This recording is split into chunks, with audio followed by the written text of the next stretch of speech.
Bizarre Reality Media.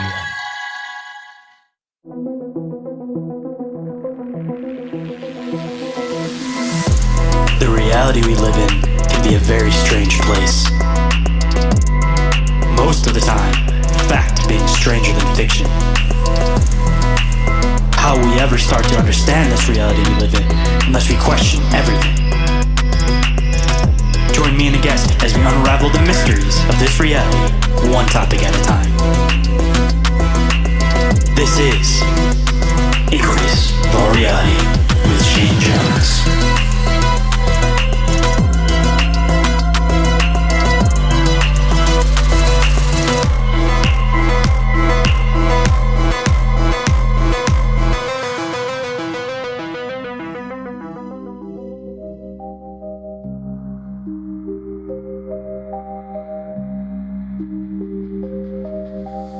What is up, Bizarre Society, and welcome to the expanse of deep conversational exploration into the fringes of social norms. I'm the one they call Shane, aka the original Shane Squatch, and today for you guys, I have Greg Romero, aka Dkode the Mystic, as he unveils the hidden truths about ancient bloodlines, dark rituals, and global control. Discover how these secrets tie between modern occultism and covert operations. Greg shares his personal journey through satanic ritual abuse and encounters with hybrid beings, revealing the manipulation behind AI, CERN, and more. This episode empowers truth seekers to reclaim their mind and soul by understanding the spiritual warfare at play. Perfect for those questioning reality. It invites you to confront uncomfortable truths and expand your consciousness. Are you prepared to face the truths that are hidden in plain sight? But before we get into this fascinating episode, of course, just a couple of quick news and updates. Not going to go too much into it, but for anybody that hasn't caught it on the last couple of episodes, we are now going to be switching the recording day for Bizarre Inquiries to the first Monday of every month. So that being said, our next recording day will be on June 1st at about 7 p.m. Eastern Standard Time over in the usual place, the Bizarre Reality Media YouTube channel. So if anybody has any questions, clips, or articles, or they would like to pop in for that, make sure you guys get it to us before then. And of course, we will give you guys more info as we get closer to that date. And if anyone is interested in being a guest on the show, sharing your bizarre experiences or encounters, or contacting me for any other reason whatsoever, you guys can do so through email, which is inquiriesofourrealitypodcast@outlook.com, or you guys could always call or text the Bizarre Reality Media hotline, and that number is 313-364-1551. And for all professional inquiries, you guys can get a hold of me at bizarrerealitymedia@outlook.com. And of course, you guys are always more than welcome to hit me up across social media, because I'm definitely active there and respond back to you guys there. And if any of you guys missed any of that, it is all available down in the show description, so you guys can find it quick and easy. And with that, let's get into the show.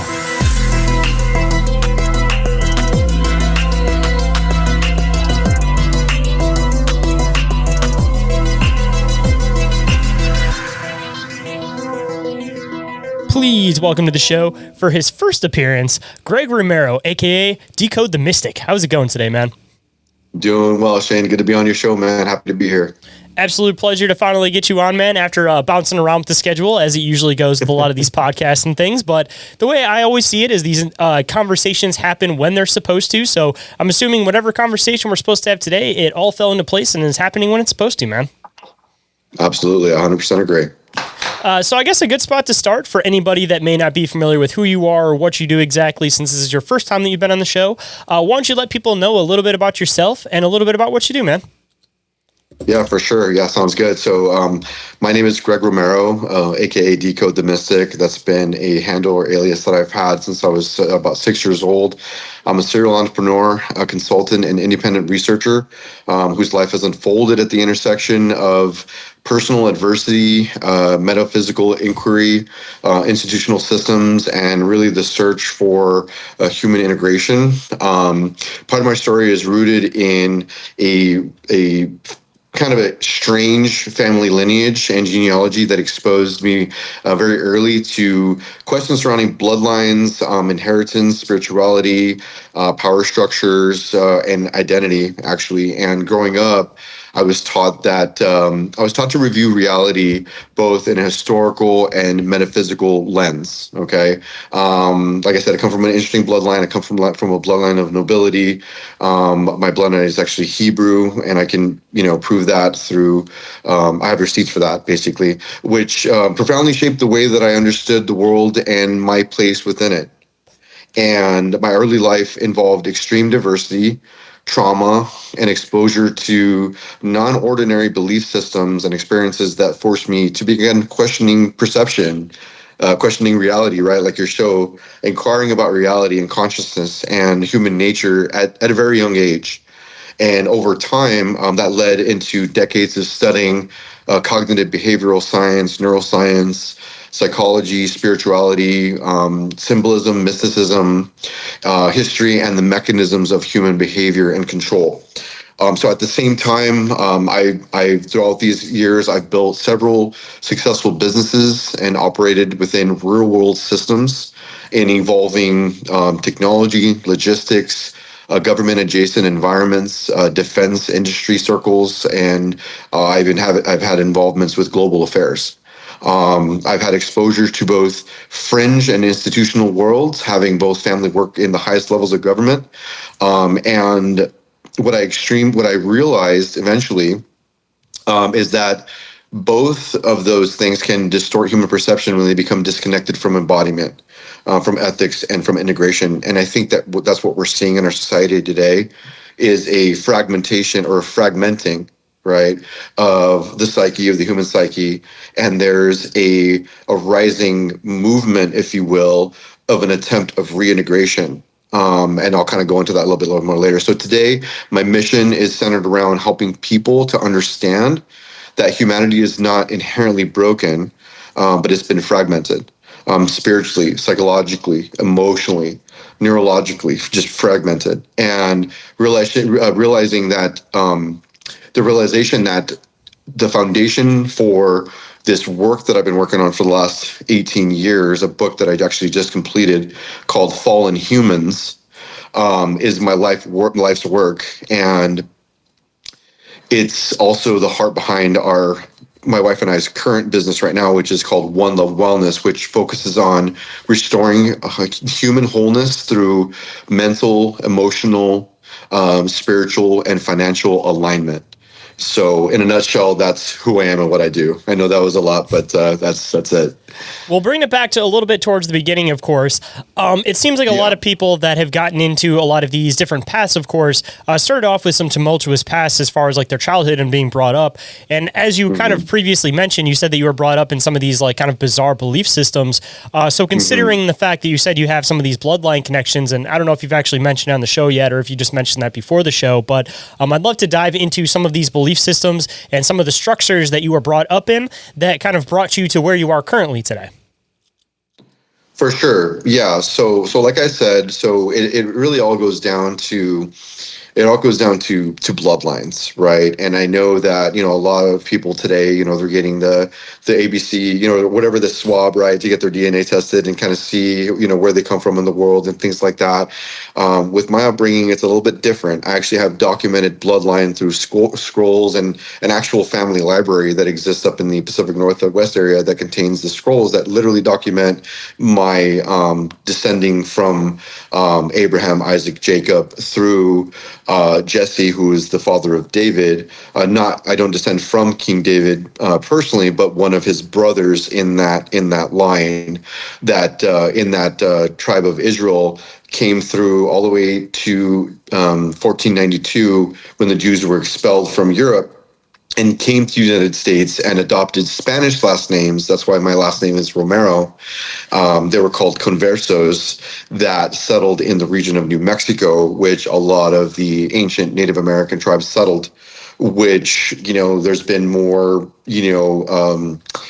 things that are coming out into the light now regarding these, Native American tribes and the language that we spoke in our early years, being connected to, ancient Hebrew, right? And so there's connections there. But so I come through that line, through the Jesuit order, and through the what is now the Catholic Church, and descendant and direct descendant in the patriarchy of the Levitical priesthood. So all the males in my line have all been priests in the Levitical priesthood, including my father. My father's an ordained minister, through that line as well. So there's that as far as like bloodline is concerned. The other thing is in regards to access of information. I guess you can say, right? People, whether they call it School of Mysteries or they call it, access to, knowledge that is hidden, whether that's through involvement in the occult. My family got, heavily involved with the occult and the movement, that was tied to, characters like Aleister Crowley and, JPL and, those different types of things that, we know as NASA today.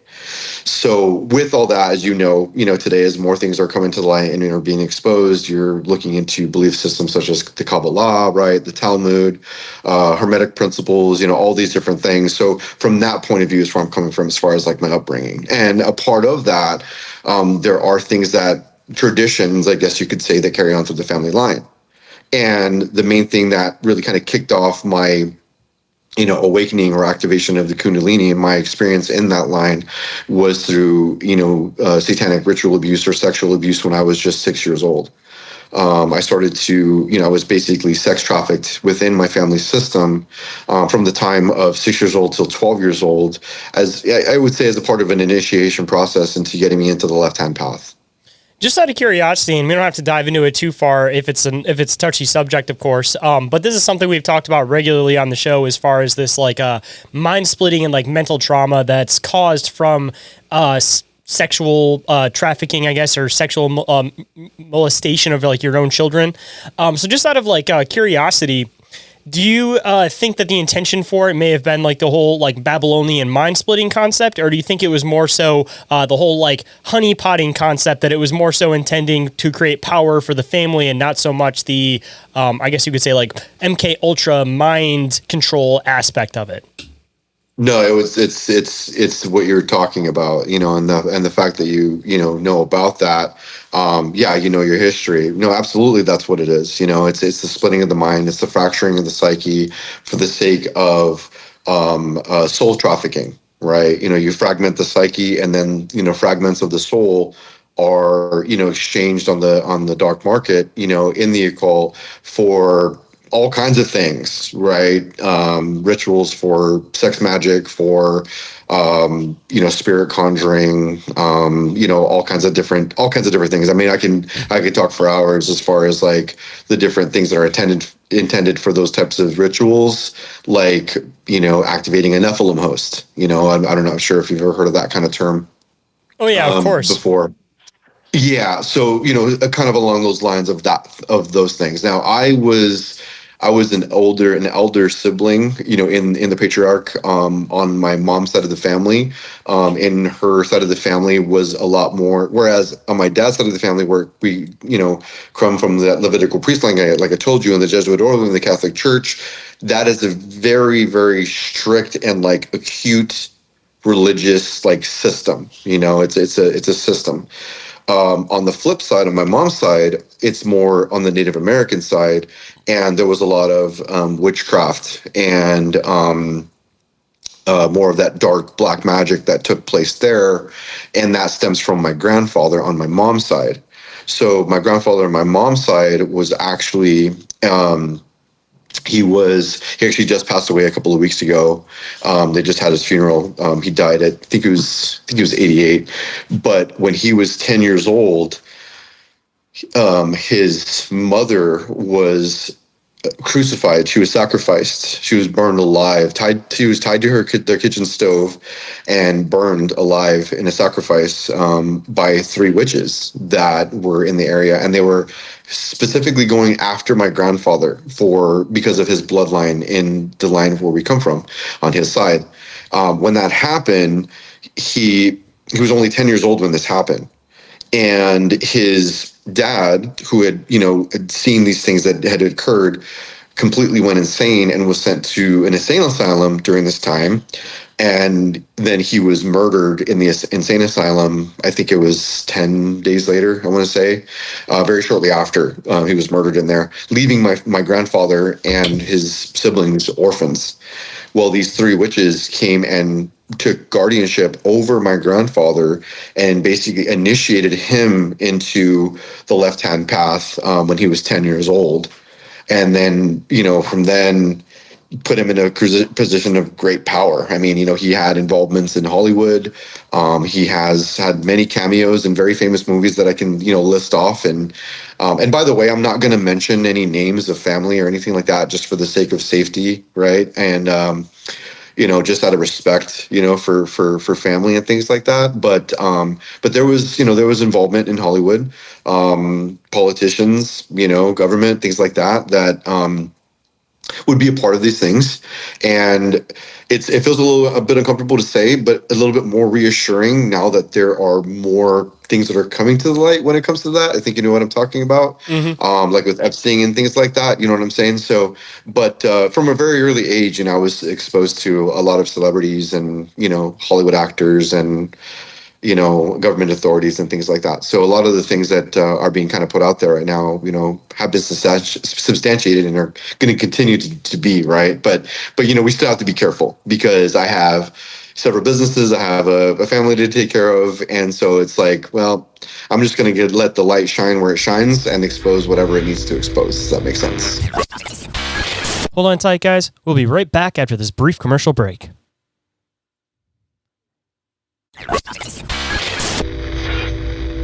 And now back to the show. Man, I have so many different questions I ask you. I ended up making a list while we were kind of going on here. But I guess before I get into some of the bloodline stuff, which I would definitely love to dive into with you, because I think it'll kind of tie in with this Nephilim and like ritual concept I want to dive in with you. First, I want to kind of bring it back a little bit to the whole concept of ancient Babylonian mind splitting. I'm assuming that you have a bit more context with this, of course, just because you have been connected in with some of these like ancient mystery schools, but the whole concept, bringing it back that far, I've only had one person come on the show and really kind of break it down. So if you are able to, I'd love to have a second person break down the concept of ancient Babylonian mind splitting if you're able to. Right. Sure. I mean, I can talk on it a little bit. It is a very, very, matricized and complicated, process. And it really goes back to like ancient neuroscience. And that's the premise of what my book is about, is going back to the initial brain, the initial, Babylon mind splitting, which, basically happened with the beguilement of Adam and Eve, right, in the garden. A lot of biblical scholars out there, when they're talking on this subject, a lot of them talk about the Genesis 6 conspiracy. However, they completely, I think unintentionally, kind of glaze over the Genesis 3 conspiracy, which talks about the fall of, Adam and Eve, the male and the woman, which, I can go into, again, an hour or plus more of dissertation on that alone. But the original mind split wasn't necessarily a fall, right, from the kingdom of heaven. What it really was it was a Babylonian mind split. It was a separation, a fragmentation of the psyche that was connected in complete and perfect alignment with source. Okay.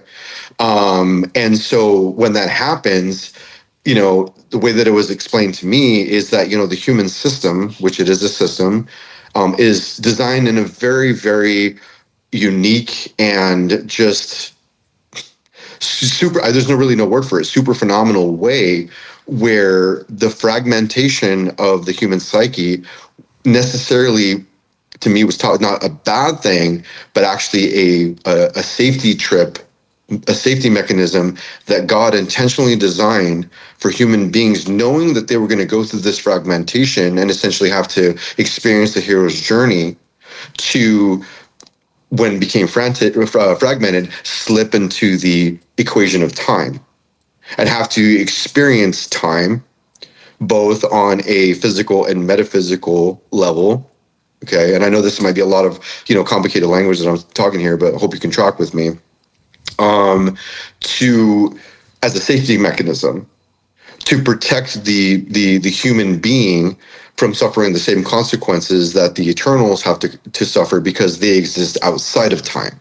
Just out of curiosity, just to kind of break this down and simplify it a little bit, if you're familiar with the concept of like dark DNA and the whole concept that basically you try to activate these specific traits by pushing people under trauma. So it's almost like these traits normally wouldn't come up unless you're under a high stress situation. And when these particular things come up, they end up being something that, ends up being almost like a superhuman strength or like superhuman power, because it's almost like breaking or like hacking the system. Just out of curiosity, people come talking about the dark DNA concept of like trying to unlock these things through trauma. Is that basically like the concept that you're trying to like break down a little bit with the mind? Is that essentially it's trying to almost like trigger like a failsafe in the mind that almost like reacts almost like a hack, where instead of having these things split, it almost makes it so that, for lack of a better term, the best way that I've kind of heard it broken down, most people, when you have the mind fractured, it splits into two, where you have like the disassociated side and then like your moral side. But when you do this like Babylonian mind splitting, you basically fracture the mind into four. And when you fracture the mind into four, it ends up creating these like two solid like personality quadrants. And then you have like these blended two in the middle.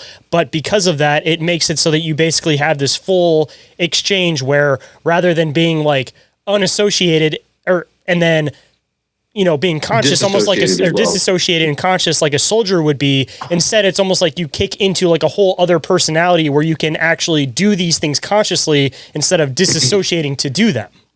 Mm-hmm. Yeah. No, that's very well said, and a good way to simplify it, and to kind of simplify it further. And I'd highly recommend, if you haven't had him on your show yet, I would definitely recommend getting in contact with Dr. Gary Wayne.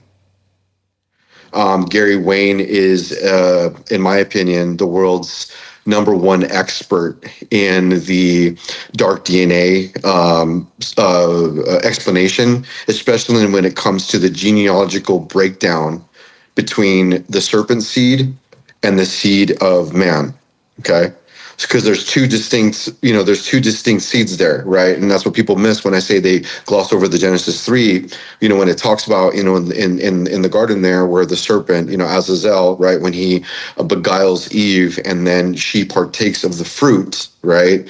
And then Adam also partakes, and they are then infected with sin. And I'll explain that a little bit more here in a bit. But when it's talking about that, and I'm not sure if you've heard of this, but in the Hebrew culture, especially the ancient Hebrew culture, whenever somebody commits a sin, the consequence of that sin is directly correlated with the part of the body that they committed the sin with.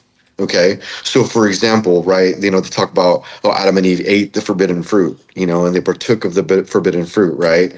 And, it's portrayed as an apple, right?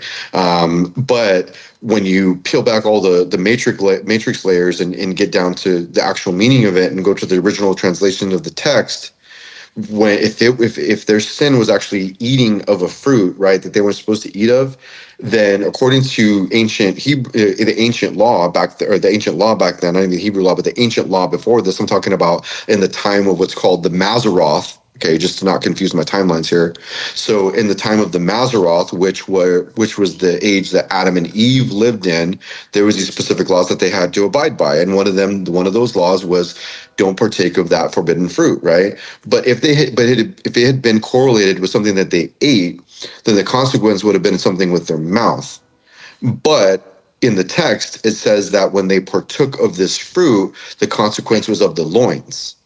Okay, they immediately covered up their loins, right? What does that mean?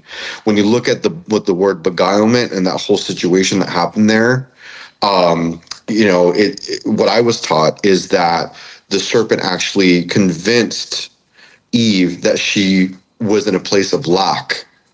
Okay, and that feeling of not having enough, of not being enough, that you needed to obtain something else outside of yourself in order to, be like God, right? And so it was like this kind of, mind fuck, if you will, that caused her to feel like she had something of lack. So this serpent, or this reptilian, basically is what it's called for what it is, seraphim, this seraphim angel, fallen watcher, came and, had intercourse with Eve. Okay. By the way, not to cut out, but this is like a perfect spot for me to ask this question too. I'm sure that with some of your past, you probably are somewhat familiar with like dark sex magic, ritual sex magic, whatever the terminology is. Sorry, I'm fumbling over my words a little bit. Yeah, for sure. So when you hear about this concept and they talk about basically trying to conduct these sex acts and they're trying to bring something else, like a new essence or a new life into the world, you hear about these instances where they'll have like multiple partners try to reproduce with one female, but in the process of this, they'll also add semen from other animals. And usually one of the main ones that you always hear about is a reptile semen. And I'm sure that there is a specific reptile that comes into this, but I'm assuming that whole thing when it comes to sex magic, it probably plays in with this concept if you actually start diving into like the ancient mystery schools, right? Yeah, of course. Yeah, and then there's really 4 different types, of seeds that you can, that's a really complicated situation. But I'm just going to insert the word cherubim. Okay. And I'm gonna insert that word cherubim, that classification of angel, and then I'm gonna kind of put that on the shelf, and I'm gonna allow Gary Wayne to explain that, when he comes on the show, because that's very complicated. But that might push the audience a little bit too far, as far as like understanding what the message that is trying to be portrayed here. So, but you're right, and that process is called superfundication. So the superfundication is they're called superfundal twins, and it's where you can have one woman who can be ovulating multiple eggs, or it could be a forced ovulation, and then multiple males in a dark, sexual, satanic ritual abuse magic, dark magic ritual, implant, input, there's multiple seeds of multiple males, and with these other like things that you were talking about, to impregnate, and either create multiple like twins, or a different kind of like a chimera or a Nephilim, right? So that's what I think people are waking up to the fact that it all is kind of coming up with having to do with the Nephilim. And so when you look at Eve, okay, and this reptilian, okay, this seraphim, had convinced her to have sex with him, and also convinced Adam to partake as well. So already it's this like threesome, sexually perverted sex magic ritual. It was actually the first, Babylonian mind-splitting ritual that took place here. And when you're talking about the psyche, the brain, splitting into those 4 quadrants, bringing up the cherubim again, right, which is a beast, which is a angelic creature that has 4 heads. And the 4 heads of the cherubim are, you have the bull, you have the lion, you have the, the eagle, and then you have the serpent. Okay. And so it's really you get into more of talking about how there are 2 separate generation accounts, and there's more we can go on there, but essentially that initial Babylonian mind split happened in that moment. Eve was impregnated with the seed of the serpent, with the seed of the seraphim, and with the seed of the man at the same time. And a lot of biblical scholars that kind of chuckle at this, because they'll say, "Oh, it says, oh, she gave birth to Cain, and she said, oh, I've received this child with help from the Lord," and that translation of Lord means Baal. Okay, so that's a hint right there. And then it says, and then shortly after she begot Abel.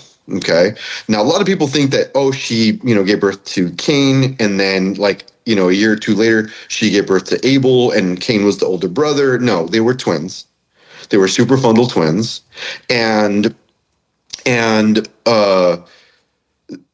Cain was essentially the first Nephilim. So he would have been basically created in the image of the beast. So like in the book of Revelations, I think it's Revelation chapter 13, I think. I'd have to double check my notes, but it says that, that the power of Satan would be given over to the image of the beast. Okay, so pay attention to when I say image there. You're right, what's an image? An image is a copy, it's a clone. right? So this, metaphysical, creature, right, produced an offspring, and that's why you have the enmity, the war between the two seeds, and then you have, right, the first murder and and then blood is required, and then it just gets really just complicated as you go down the line. You know what I mean? But that's, pretty much there. I don't know if I've said too much there, but if you have any more questions, let me know on that. No, just out of curiosity too, considering that you said you kind of grew up seeing some of this stuff.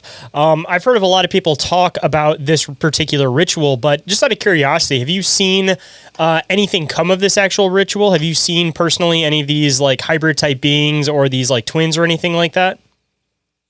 I have. I've never seen, not to my knowledge, have I seen super frontal twins. But I've witnessed the ritual. Because it seems like a lot of the time with these rituals, there might be like this double meaning to them, where a lot of the time I wonder if like people think about these rituals and they think that you're getting this like very literal thing that's happening on the other end. But a lot of the time I think that it's something that's supposed to symbolize something else in another realm. So it's more so that, it may not be practical where you're seeing these things actually happen within this reality, but I still think that the intention is making things happen elsewhere. So just from somebody speaking firsthand, I'm always curious if they've actually ever seen these things happen firsthand, or if it's more so something that's supposed to be activating something somewhere else, so to speak. Sure. Well, what I can tell you is that, you have the Babylon, working, right? You have the Lucifer, rising, ritual down in White Sands, New Mexico, right? With the founder of NASA, and all those things that, that happened there, inspired by Aleister Crowley, right? And you have what happened, at Lake Nessie, right? And the physical manifestation that happened there. Where I come from New Mexico, the place that is literally known as the land of enchantment, okay, where they have the Los Alamos National Laboratory and they have the deep underground military base there in Jemez, New Mexico, which I have actually witnessed, and I have seen some of these creatures. I've seen, chimera type creatures. I say this with all seriousness. My mom, she worked top secret for the government for over 30 years. And just being a kid, raised up in that environment, you get exposed to some of those things. And some of my family were directly involved in these dark magic rituals. And I have literally seen, manifestation of when that dark DNA is activated, like, what can happen. And I'm sure you've heard of the term skinwalker. Oh, yeah, of course. Yeah. So, I mean, things like that, so, I mean, again, all these different kind of rabbit holes I can go down, kind of in detail if you'd like me to go down any particular one. But yeah, I mean, I've definitely witnessed those types of things in my lifetime. Well, I think honestly that contributed to a lot of the trauma that I experienced as well, because I guess what would happen is, just really, really kind of side story, long story short. So when I initially went through the mind splitting ritual, my pineal gland was activated. Okay. And I remember the first time that it happened, it was so painful. And I apologize, to get graphic here, but if, are you okay with me kind of going down absolutely. this? Yeah. A little bit. So, the ritual was so painful that it was, how can I say it? It was bittersweet. That's the way I'm going to describe it. I know that's very strange, but what I mean by that is I was coerced and groomed into this, as it being part of a belief system that it was happening for a greater good. Does that make sense? Yeah. Yeah, okay. It's almost like the concept that, just to break it down a little bit more simple, like, if you're just doing something for the sake of like somebody telling you to do it, it's one thing. But if you trick somebody almost like, for lack of a better term, like the cult mentality that if you do this action, it's going to cause this bigger event to happen that's going to be greater for everybody else. It's kind of like a way of mentally brainwashing or tricking people into this like broader perspective of them causing this like greater event to happen. Like it's right. Like textbook, like cult philosophy as far as like how to like psychologically like brainwash somebody. Exactly. And I was told that, we're coming to the end of the age. And so it was my responsibility to carry on the torch, right? The fire of light that, and it's just, it gets crazy and convoluted, but during that ritual, it was so painful that I still remember the moment that my psyche split. I actually astral projected. It was so painful that I actually came out of my body. And I was hovering over my body and I was witnessing these things being done to me. And it happened fairly quickly.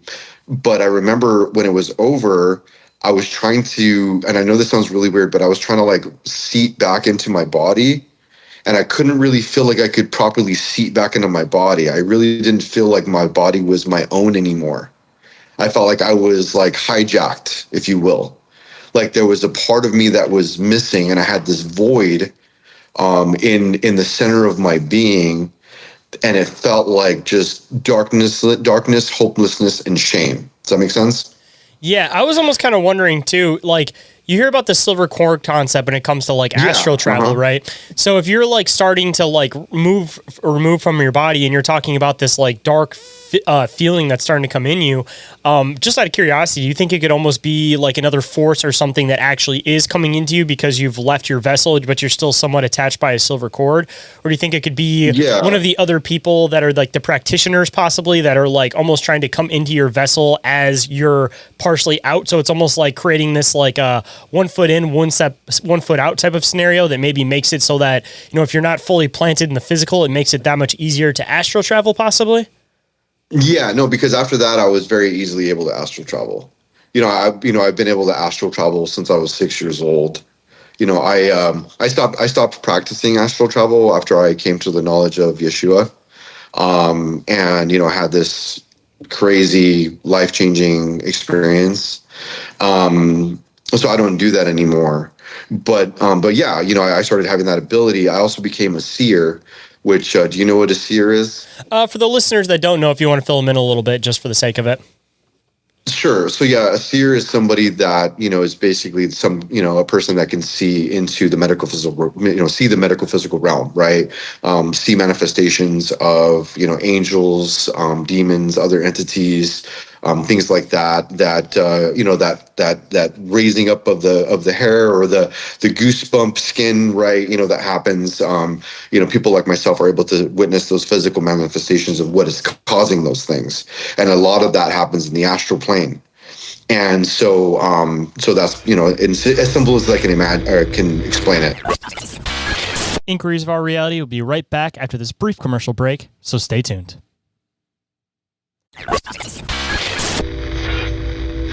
Now back to the show. So this might sound like a bit of a loaded question, but maybe you can kind of give people a bit of a perspective on this one. So when you start diving into these bloodline families and these people that have these connections in with the quote occult, whatever view you kind of want to have on that, you regularly hear these stories about these cryptids, for lack of a better term, because you're including like these Bigfoot creatures, skinwalkers, these like dogman type beings. You also hear about these like Nephilim vessels, or almost like trying to prepare vessels for Nephilim. And then you also hear about the people that are in the bloodline being like the cause of all of this stuff happening, but it's caused off of like trauma, but also trying to keep like the bloodline pure. So again, kind of a loaded question, but for the sake of like all of these different things being talked about, somebody that's kind of seen the behind the scenes, what is like the kind of connection? Like what is like the purpose or like the reasoning behind all of this stuff that's kind of happening behind the scenes? Because I'm assuming that there's probably a central purpose and some of these things are like a byproduct of that central purpose, but I'd love to be able to kind of fine tune it down a little bit for the listeners. For sure, man, for sure. And, by the way, you ask amazing questions, man. I love that question. So in the simplest way that I can describe it, it really, really does come down to blood. Okay. And it comes down to this. All right. So in this whole battle of the cosmos, right? We're a small part of that story, by the way. There's this battle in the cosmos that has been going on, for who knows how long, eons.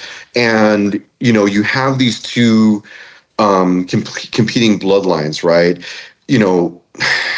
This goes beyond my knowledge, but from what I understand, it is that the reason why God created human beings was exactly that, a preservation of the blood, right? Preservation of the blood of the Father when when the firstborn of creation, Lucifer, fell, and it became basically the as below, or the corruption of the light. He wanted to be like God, right? He said, I will arise to the mountain of God, and I will sit on the throne, and all this different stuff. I'm paraphrasing, right? But so he is adamant on becoming God, right? And being God, right? So when you talk about him corrupting the bloodline, why would he want to do that, right? Why would he want to, dilute it? Well, the reason why he inserted his seed into humanity is because he's trying to win on a technicality. What do I mean by that? When God created Adam and Eve, he created him in all purity under, in his blood, right? With his blood running through their veins. And he gave them a direct command, right? Have rule over the earth and take dominion of it. So he basically handed Adam the deed to earth. Okay, now this is in the beginning. When you fast forward all the way to the end of the book, when you go to Book of Genesis, and there's other texts that talk about this too, when it talks about the seventh, or the final seal, right, where John is in heaven, and he's watching all these things happen, and it says, look and see what's about to happen, and the angel opens up the scroll, and when the angel breaks the seal and opens up the scroll, it's a double-sided scroll. And a lot of people don't know this. Okay, it's a double-sided scroll, and this is what they teach in the mystery schools. It's a double-sided scroll, and I actually learned this through my education in Hebrew and this and things like that. So, the double-sided scroll means it's always a deed to land. Anytime you're dealing with a double-sided scroll in the Hebrew culture or ancient cultures, it's always having to do with some type of a land deed. Okay, so the angel looks throughout heaven and says, is anyone worthy to open up the scroll, to break the seal and open up the scroll, right? Because only a certain person can break the seal and open up the scroll, okay? So, and according to John, he says the angel looked to and from and couldn't find nobody who was worthy, or eligible would be a better word, right? Worthy is kind of a crazy word, but if you replace that word with the word eligible, there was nobody that was eligible on the earth to open the scroll. So then John starts to weep, and the angel gives him courage and says, no, watch. And what happens? Jesus Christ, the Son of Man, stands up and he says, I am eligible to open the seal and open the scroll, right? What does that mean? At the very end, Jesus will be the only man with the pure blood of the Father. Leading up to that point, through all of our medical and technological and metaphysical advancements, we continue to dilute the blood of man into the serpent seed. And it becomes infectious because the more people obtain knowledge, as it says, knowledge will increase in the end times, as that, if you will, kind of beast system becomes more and more activated. And we can, go into, AI and how Cain, the firstborn son of Adam and Eve through the serpent seed, has a direct correlation with the AI technology that we see today. And I can explain that a little bit if you want. I'd love to hear that, by the way, because I do love diving into AI. So put that one on retainer, because I definitely want to hear that. Okay. So anyway, so by the time we get to the end, mankind is essentially extinct. And the serpent seed has infected, just like a pandemic, pretty much all of humanity. And the one, person, the actual human being who was able to travel through the hero's journey of this matrix that we're in and get through it unbeguiled. Okay, and that word beguiled is very important. He passed the test, and he is the only one of pure blood. So, of course, he's the only one that's eligible to get the deed of the earth. Okay.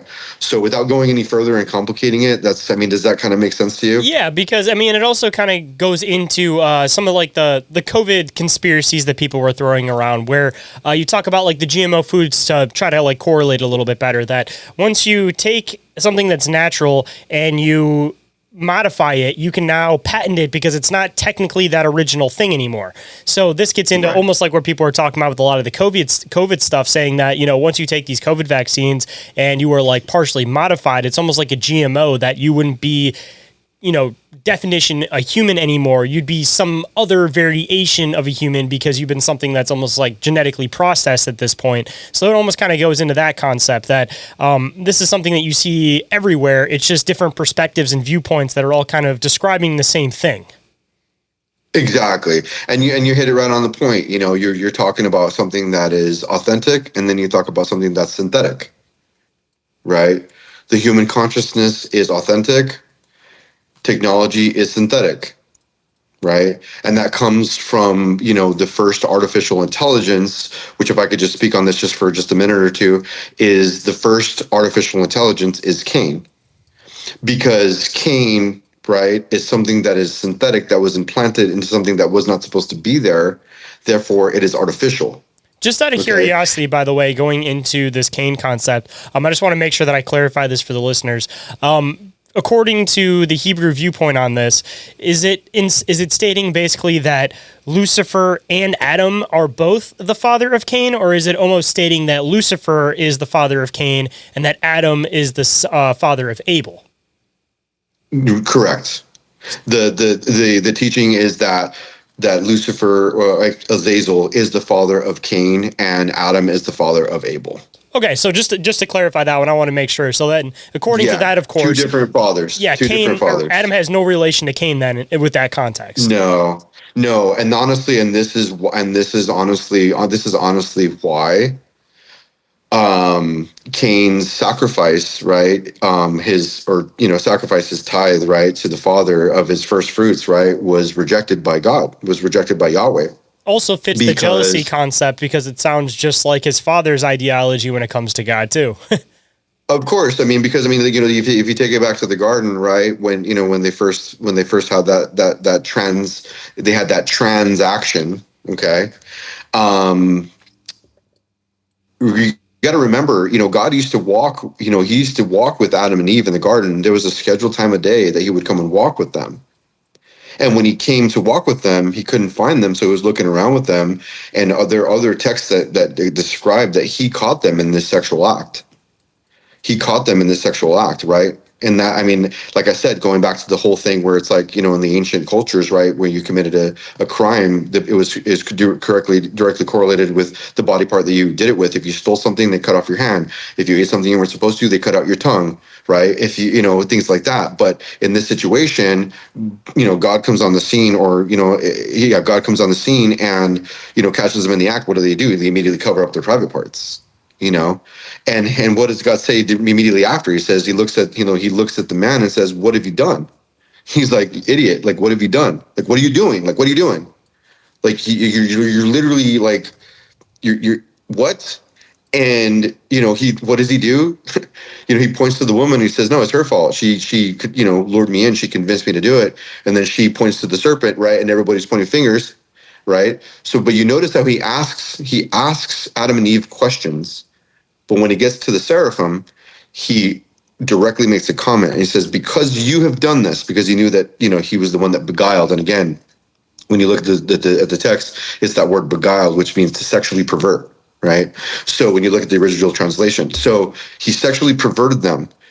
Because of that, now you got to remember, we are in the physical realm, but anything that happens, just like as above, so below, cause and effect, call it. You have physical sexual transmitted diseases, and you have spiritual sexually transmitted diseases. Okay, so when this whole encounter happened, because the seraphim and the humans aren't supposed to mix. You're not supposed to mix iron with clay, because the seraphim are made of iron and fire. Okay, but they're serpent-like. That mixes, and that causes dis-ease, because things are taken out of dis-ease, but they're taken out of ease into dis-ease, and they're taken out of order into disorder. And so Adam and Eve then get infected with a virus, the first pandemic, called sin. And just like any pandemic that's a serious pandemic, the consequence of that virus is death, right? That's the remedy. typically, unless you have some kind of a vaccination or something, right, to help to activate the DNA that's going to kill off the virus, again having to do with the blood. Make sense?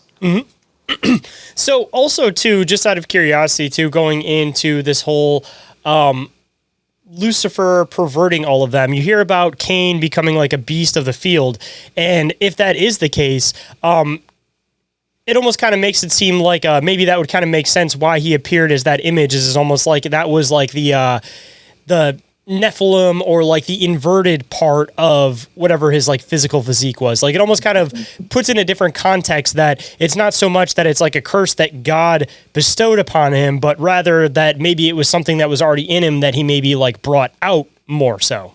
Yeah, no, it was the traits, it was the physical traits of the father, but it was basically, so yeah, and even in extra biblical texts, right? In extra biblical text, it actually describes Cain's, Cain with having like a horn that's coming out of his head, and hair all over his body, and basically he had horns and hair in his body and things like that. Basically describing Pan, the god Pan, the god Pan. Basic so demon concept, according to like Hollywood and like most old contexts too. Course, weirdly enough. Right. And so, but yeah, he was a beast of the field, right? So whatever that correlates to, right? You can do more research into that. And, but you start getting into where, yeah, when you start to closely follow, and this is like honestly why I want to just keep reiterating, get Gary Wayne on your show if you haven't gotten in it, because he does a really good job at explaining the breakdown of that seed and how it starts to implant itself in society, according to the remnant that survived from the age before the second generation account, or the second Genesis account, because the Adam and Eve Genesis account isn't the first initial creation account. According to the Mazzaroth and the ancient mysteries and ancient knowledge, there was an initial creation event in which the angelic, I guess, race, right? And an angel just meaning messenger, right? That initial race is explained in Genesis 1, and then Genesis 2, you have a completely different explanation. And I can come back on and go really in a lot of detail in that, and I do the little some of that in my book, really kind of explaining and trying to expose the matrix in which those two chapters, even from the beginning of the Bible, where it shows that those things have kind of been matrixized or in a way contradicted. But it's really, really cool to see how the source still embeds the truth that's hidden in plain sight, within I kind of get a lot of lash or kickback when I say this, but corruption or a twisting of scripture, because we have to understand, like, everything that we are currently in the occulted realm. And just for the listeners, I want to just clear up what that word occult means. Okay. Occult simply means hidden. That's all that word means. It has no other meaning but the word hidden, right? Well, what does it mean to be hidden? To be hidden means to be in darkness, right? To be in darkness is to be in the absence of light, in a place where the light cannot be, and vice versa. You have that concept of as above, so below. You also have the concept of the as within, so without. Hold that thought. We'll be right back after this brief commercial break. And now back to that deep conversation you crave. Actually, I wanted to bring it back to the whole Cain AI thing. So maybe that can kind of continue on with this whole idea that we were talking about. But you had brought it up, so I want to make sure that we were able to hit it. Yeah, absolutely, for sure. And I'm glad we're doing that. So taking it back. So, okay, thank you. You just got me back on track. So where I was going with that is, if in fact Cain is the first Nephilim, okay, the Nephilim, as for the leaders don't know, they're earthbound, right? That's what that big name basically means. It means fallen ones, also means earthbound or bound to the earth. So they're not eligible to either go down into Sheol, or they're not eligible to go into the heavenly realms. Okay, they are stuck in this realm. All right. So whenever they're disembodied, then their spirit, right, has to roam the earth. In Cain's position, it's very clearly explained in the biblical text. When you look at the biblical text, it talks about like when Cain was cursed, that God cursed him, and he cursed him to reside within the earth. It doesn't say that he was going to be on the surface of the earth. God actually exiled him to live within the earth, right? So then you get into, hollow earth theory. You get into, all those different things, and that's a whole other topic for a different day. But there's an actual prophecy that, in the end, that Cain would actually rise again, right? And it talks about that in the book of Revelation, right? Where it talks about that the power of Satan will be given over to the image of the beast, right? Well, what is an image? Me being an expert in technology, I have a college education in computer science, also with my mom being involved and having worked with Los Alamos Sausage Laboratory, having been involved in information technology since I can remember. When you building code and building data, it's all image. Like it's you create images. AI is just an image. It's an instance. Right. And so when you look at that word AI and the truth hidden in plain sight, just to kind of wrap this up, if you take off the C, and again, with the occult, it means hidden. And what they're required to do, those that are in the occult, on either side, they are required to place the truth hidden in plain sight. So when you look at the word Cain and you remove the C and you remove the N, therein lies AI, right? And if Cain is the first Nephilim, he is the strongest image of the beast, which, would be essentially kind of like an all-knowing, kind of having that super almost omnipotent knowledge, right? That AI is kind of seeming more and more to have. And, people are relying more and more on it for everything. And it seems to have like all the knowledge in the world, right in your pocket kind of a thing. Does that make sense? Oh yeah, definitely. I think it's I've kind of been on this idea with AI for a while that I think that we're at like the basic premise of it now as far as like what we could potentially figure out what it's capable to do. But point being that I think that what we might potentially be tapping into isn't necessarily like something that we're developing our own, but rather that we're creating a framework for something else to come in and exist in. So as AI progresses and people are saying like, oh, it's getting better, it's getting more advanced, I kind of question if it's not so much that the system itself is getting better and more advanced, but if it's more so that whatever's on the other side is starting to take control over these systems more.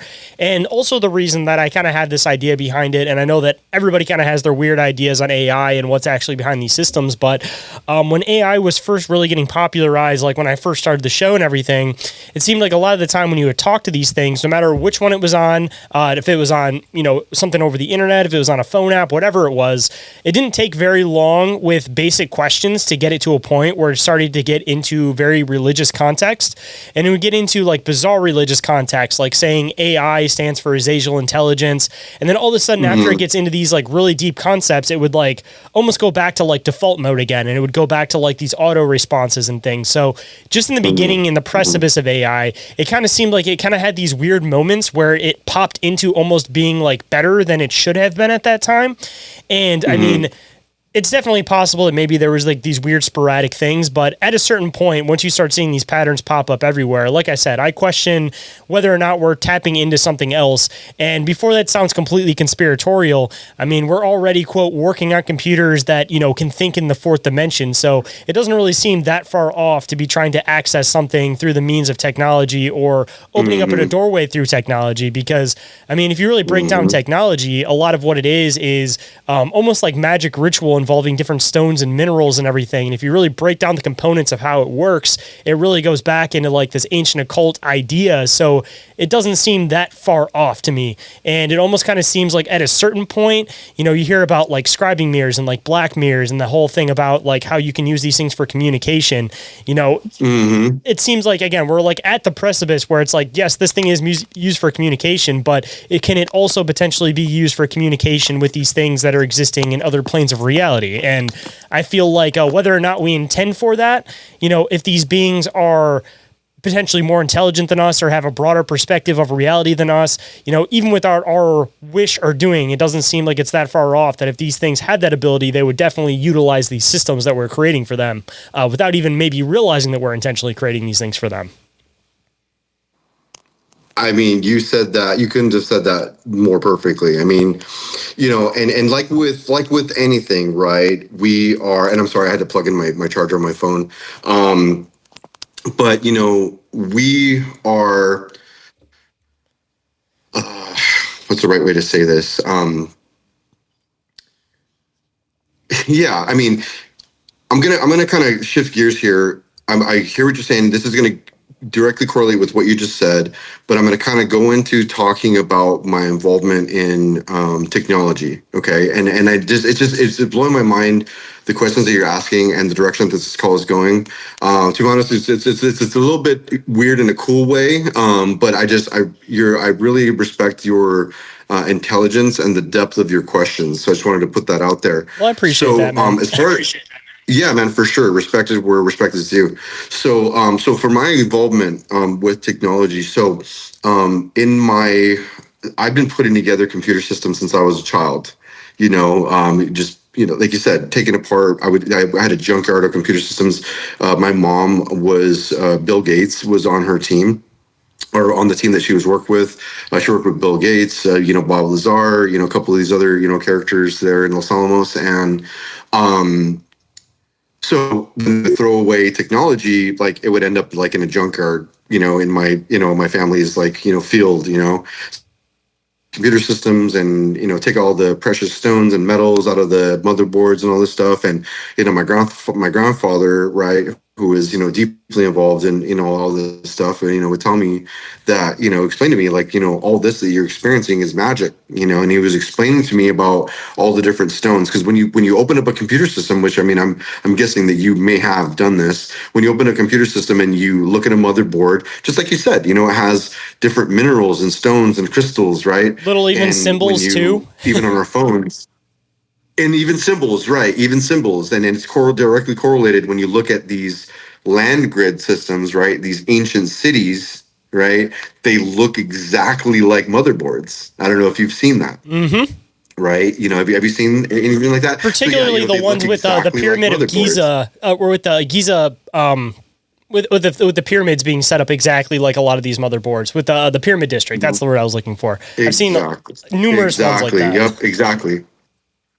That's right, right. Then there's various ones, and there's more and more that are being discovered. So that system, because when you look at things as far as like a grid, right, or a plane of existence, a disclaimer, I don't subscribe to either the flat Earth theory or the round Earth, the Earth theory.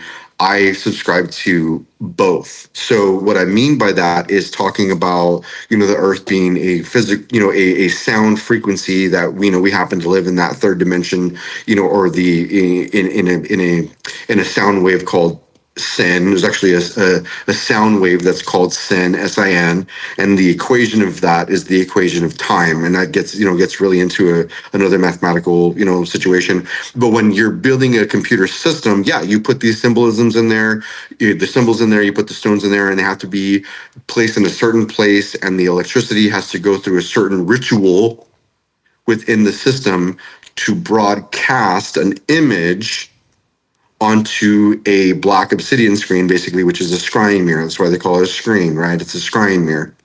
So that you can spell to other people. What we're doing now, right? So that way you can cast a vision, right? So there, and we can go into all that and the language of linguistics and spelling and all that kind of things. And it's the subconscious aspect of it, of bringing thought to it. That some of the times when it comes to these things, it's not something that's going to be directly in your face, but it's something that your subconscious is going to pick up. And then once somebody actually says, "Oh, think about it this way," it's going to instantly snap into your mind. But a lot of the time, you're continuously using this terminology. You're constantly putting thought on these particular wordings for things without even necessarily putting together the other second meaning behind these things. So I think that that's completely intentional on its own, because it's putting thought on these ideas and on these specific words.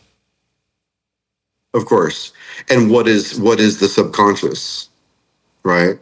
What is the subconscious, right? And a lot of people don't think about that. As a neuroscientist, I can tell you that 95% of the human communication, the human interaction is subconscious. only 5% of the human experience is of the conscious mind. 95% is subconscious. Well, what is that? Like, what does that even mean? That's when you get more into more of that, Babylonian fragmentation or splitting of the mind, right? And so in that sense, you start looking at the mind as being a computer system, because now again, going back to the Earth grid and just kind of wrap that whole thing up with AI and everything and then technology, is that when you look at the Earth as a grid, right? So the Earth is a grid. It's a plane that is on a frequency that has a toroidal field that is kind of wrapping around it. It's like a battery essentially, and with the battery you have a positive and a negative, right? And that would correlate into the as above and so below and so on and so forth. When you're developing this technology, you're accessing right into other realms, other dimensions. You're able to, do all kinds of things with it. As we see, we're able to use it as tools now. We're using AI as a tool. You and I are communicating over this, device over, thousands of miles potentially, right? And so, I definitely think that Okay, so I'm trying to be careful here with what I share. Okay, so you're familiar with like CERN, right? You're familiar Yeah, of with course. CERN. You're familiar with these other Hadron Collider facilities. You have all the different national labs, right? These technological, laboratories. Why are they in existence? The internet came out a lot before a lot of people realized it. Really started to come to the surface during the Babylon working, in the desert of New Mexico. That's kind of really where that kind of spawned. With a direct, I would say, like Rosen Bridge connection to the CERN, location there in Geneva. But these technology systems, they're to build essentially a renewed Tower of Babel, right? So when you're looking at the Tower of Babel, and in the ancient times, you're studying, the ancient history, it says that, Nimrod was creating this Tower of Babel to reach into the heavens, that he was creating this building that reaches into the heavens, right? And they often give a depiction of this like huge, like spiraling, spiral that goes into the heavens, all right? That's just one part of it. What really, happened as far as like the teachings that I've been taught is that it was actually the Earth grid was being made into a computer system in a sense for these fallen to be able to reascend, back into the heavenly realm and to take dominion, right, over heaven, and it talks about in the Bible they've been doing this for eons. It says that the kingdom of heaven suffers violence, right? It talks about that in the Bible. But when God saw that the people were uniting, and if they had completely united together, the Bible says that they would have completed the task and would have been able to do what they intended to do. This is why he had to scatter the language. Okay, he scattered the language across the face of the earth. And so, and how did he do that? He just scattered all the languages, right? Confused all the code. People are more fragmented. You can't understand each other. It's a different operating system. It's like talking about, trying to, if you're a Microsoft operating system trying to communicate with a Linux operating system, right?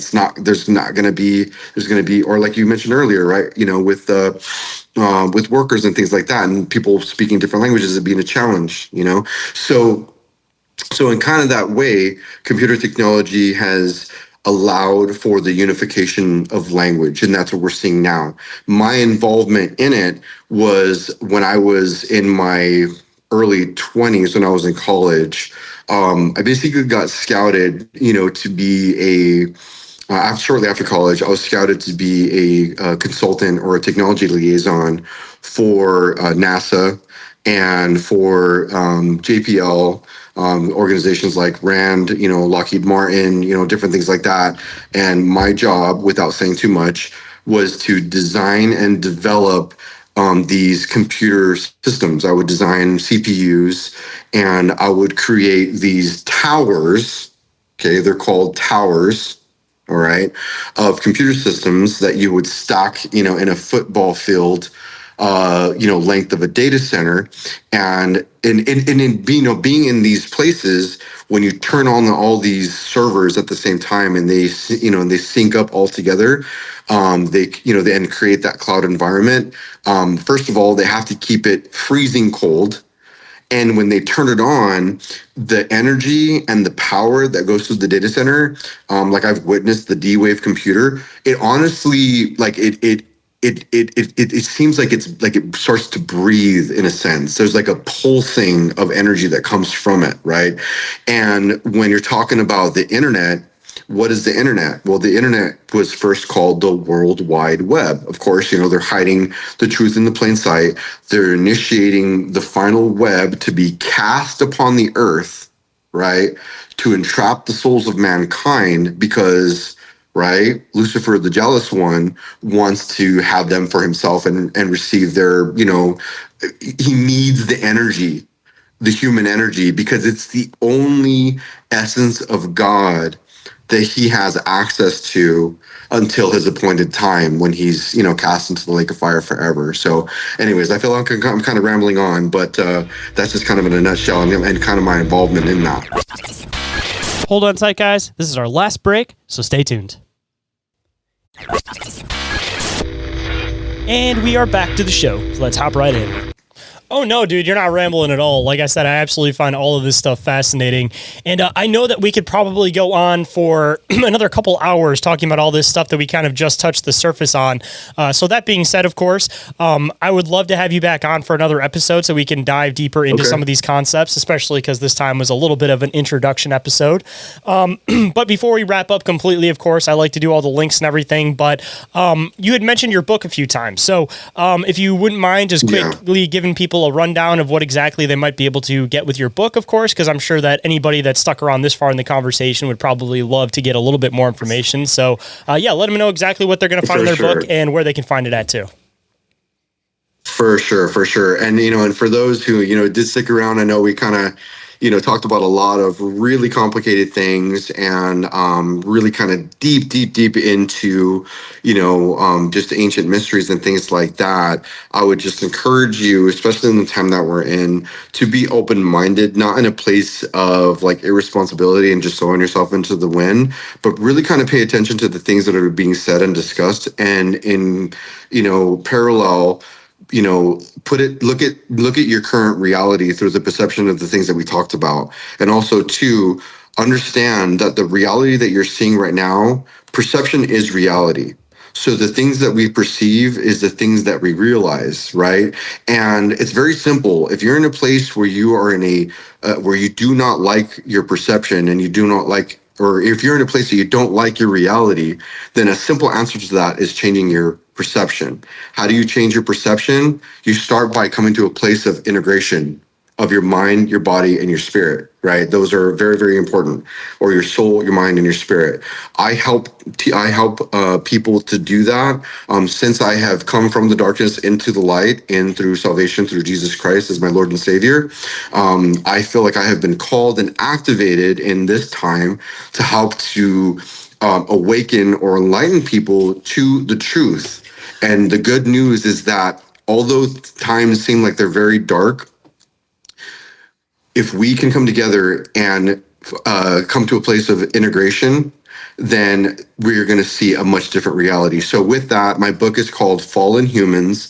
It's been completed. It's in the final editing stages right now, or proofreading phase right now. My hope is that it's going to be published by June, if not by July, the latest. For now, you can follow me on Instagram. My page is my handle is at Dkode the Mystic, like, it shows on the screen there. If it shows there, if not, I'm sure you'll put it in the notes. You can find me on Facebook. My name is Greg Romero. Just just look that up. You'll see my picture. Other than that, you're free to shoot me an email. My email right now, you can email me at Greg Romero at remnantlogistics.com, and I will make sure that Shayn has all that information. And I am looking for some people to kind of read the book before it's published. So if you're interested in that, get a hold of me. I'll get you, first couple of the chapters so I can get some feedback on it. But that's all the plugs. Oh, and I do have I did have a podcast at one point. A couple of years ago, I had to take a little bit of a break because of circumstances in my life, but I'm going to be ramping that back up. That podcast is called Beautifully Broken, and it's just stories of people like myself who have survived through extreme adversity in childhood, have gone through severe trauma, mental, physical, emotional, and other types of abuse, and have either need help coming out and living a more integrated life, or have come out the other side, and I bring them on to share their amazing and powerful stories. So with that's all I got. And Shayn, thank you again for your time, man. I really appreciate you. Absolutely, man. And I'll make sure I include those links down in the show description so everybody can find it quick and easy. And before we wrap up completely, I have to make sure that you leave the listeners with some words of wisdom. So if there's any words of wisdom you might want to bestow on the listeners today, what might it be? Sure. Well, I just want to ask you a question. The audience, I want to ask you a question. And I want you to, tonight when you go to bed or whenever you listen to this, after you listen to this, I want you to go to the mirror and I want you to look in the mirror and I want you to ask yourself, who am I? What do I want? And where am I going? And why do you do the things that you do when you do it? Why do you think the things you do when you think it? Why do you feel the things you feel when you feel it? If you don't know the answer to those questions, then your life is going to be in a perpetual cycle of pain, pity, shame, defeat, pain, pity, shame, defeat. However, if you can look at yourself in the mirror long enough to see that you are created in the image, talking about what we've talked about, of the image of the beast, you as a human being are created in the image of the source, the Almighty God. And if you're able to look in the mirror long enough to see that reflection and really discover who you are, what you want, and where you're going, I guarantee you'll see change in your life. So that's the wisdom that I'm going to leave with the audience tonight. Beautiful words of wisdom, man. And I definitely appreciate the conversation, and I'm really, really looking forward to next time, man. Same here. Thanks, Shayn. Big thank you to everyone out there for catching this week's episodes. Just a reminder, this show wouldn't be possible without listeners like you. Podcasts are a labor of love, and I want to be able to keep this show going for as long as possible. So if you'd like to support the show and all the hard work behind it, one of the best ways that you guys can do that is by leaving a review or rating for the show anywhere that you guys happen to listen to the show. And once I find it, I will read it on the show and give you guys a big shout out. Unless you gave me 1 star and called me a cheeseball, then you can go fuck off somewhere. Other than that, if you would like to share the show directly through word of mouth, that is another awesome way for the show to continue to grow. And the only way that's going to happen is with your guys' help. So anything you guys do, I greatly, greatly appreciate. And if you guys are in a position to support the show and find value in what I do, please consider donating to the show directly. That is absolutely the best way to support the show and make sure that it keeps going for as long as possible. You guys can do that through PayPal, Cash App, or Venmo. As soon as I find it, I will give you guys a big shout out on the show. And of course, if you guys leave a note, I will definitely read that on the show for you guys too. And beyond that, of course, you guys can go and check out the Patreon with 1 tier over there that will give you full access to everything for just $2.50 a month. That's cheaper than a bag of chips, cheaper than a can of soda. So if you guys would like to support the little guy in the process for less than that a month, you guys can go and check that out. And if you guys want to see what it's all about, there's a 7-day free trial available. And if you guys like it, hopefully you guys will stick around. And last but not least, you guys can go and check out the Bizarre Reality Media merch store with all of the original designs that I've worked on and had a couple of other friends work on over there. T-shirts are just $15.68 plus shipping, which equals out to about $20. So about average for a t-shirt, and you guys can support the little guy in the process. And if you guys end up scooping one of those, make sure you guys send me a picture so that I can post it across social media. And if you guys want to be able to keep up to date on the show, don't forget to follow the show on Instagram and Facebook. And you guys can also catch live shows and video content on the Bizarre Reality Media TikTok, YouTube, and Rumble channels. And if you guys need another podcast to possibly get you guys through your work week, if you haven't already, don't forget to go and check out my other show, Bizarre Encounters with Shayn Orin, diving into a lot of the topics that we do over here, but in a little bit of a different format because it's a lot more of our deep dives. Lately, we've been diving a lot into different occult ideas. Recently, we ended up covering the dark art of spirit cooking, so if that sounds like something you might be interested in, don't forget to go and check that out. And if you guys missed any of that, every single thing that I mentioned is all available in the link tree, which is available down in the show description. And with that, hope you guys enjoyed the conversation. Hope today's show has connected some dots in your own reality. And I'll catch you guys on the next one. Have a good night, everybody. Reality isn't what it seems. I'm Dr. D's taking aboard a craft with a tractor beam. Is life a simulation or an astral dream? Aliens travel through black holes in different galaxies.